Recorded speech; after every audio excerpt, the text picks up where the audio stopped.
Chào mừng mọi người đã đến với kênh YouTube của Noli.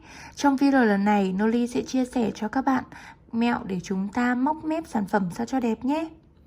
Bình thường khi mà các bạn móc mũi đơn mà hết hàng chúng ta móc quay lại thì ở mép sản phẩm nó hay thường là bị rích rắc như thế này.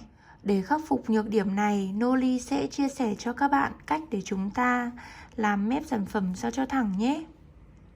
Các bạn có thể nhận thấy là ở hai sản phẩm này thì cái sản phẩm ở bên trên nhìn nó rất là thẳng, còn sản phẩm ở bên dưới thì nó cứ thò thụt và rích rắc. Như thế này thì cái mép sản phẩm nó sẽ không được đẹp. Khi mà chúng ta khâu hoặc là chúng ta làm cái phần cạnh thì nó sẽ phải làm thêm một cái đường viền nữa để lấp đi những cái chỗ mà nó bị hụt như thế này. Còn với cái cách mà mình chuẩn bị chia sẻ thì các bạn sẽ không cần phải bo thêm một đường viền nữa, mà cái mép sản phẩm nó cũng thẳng sẵn rồi. Rồi, bây giờ chúng ta cùng bắt đầu vào học nhé. Đầu tiên các bạn cần chuẩn bị cho Noli một cuộn len sợi và một cây kim móc phù hợp với sợi len đó. Sau đó thì chúng ta sẽ móc một tấm sản phẩm như thế này. Để sản phẩm được thẳng mép rất là đơn giản. Sau khi chúng ta móc hết hàng, các bạn sẽ lên một mũi móc xích, rồi chúng ta quay sản phẩm lại. Các bạn sẽ nhận thấy rằng là chúng ta sẽ có một chân ở ngay dưới mũi móc xích. Tuy nhiên thì các bạn sẽ không đâm mũi đầu tiên vào cái chân này. Chúng ta sẽ không đâm vào đây nhé. Mà bây giờ các bạn sẽ lấy len đâm vào chân kế bên.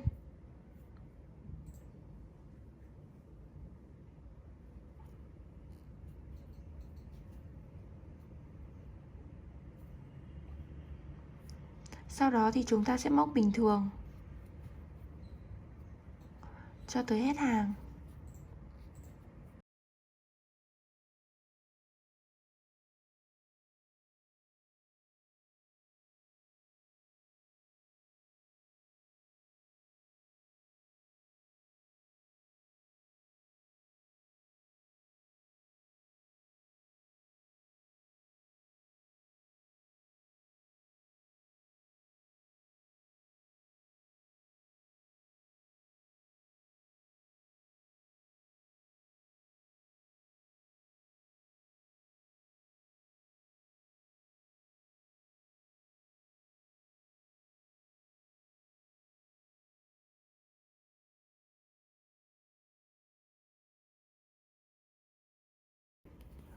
Tới cuối hàng thì các bạn sẽ thấy là chúng ta còn một mũi nữa là chúng ta móc hết hàng, đúng không? Thì các bạn sẽ móc một mũi đơn vào chân này. Sau đó thì tại cái cạnh cuối cùng chúng ta sẽ móc thêm một mũi nữa thì chúng ta mới kết thúc.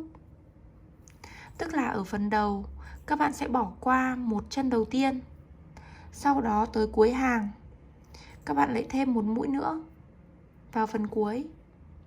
Mình lặp lại ở hàng tiếp theo để cho các bạn dễ dàng quan sát nhé.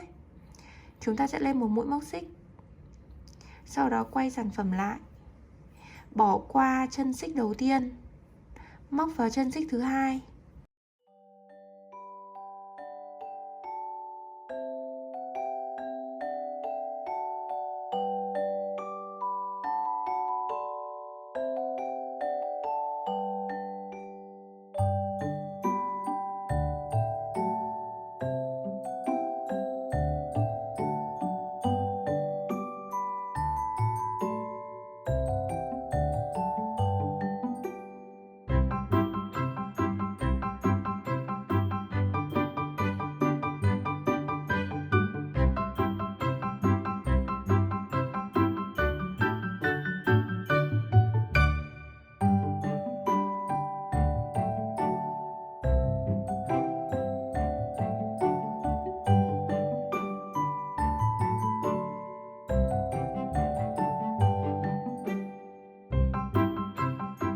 Tới cuối hàng, sau khi chúng ta móc một chân mũi cuối cùng thì các bạn sẽ thêm một chân mũi nữa.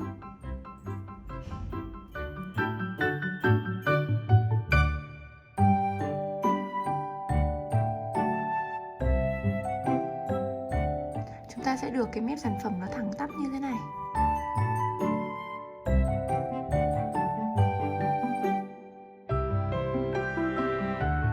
Bỏ qua chân đầu tiên, móc vào chân thứ hai.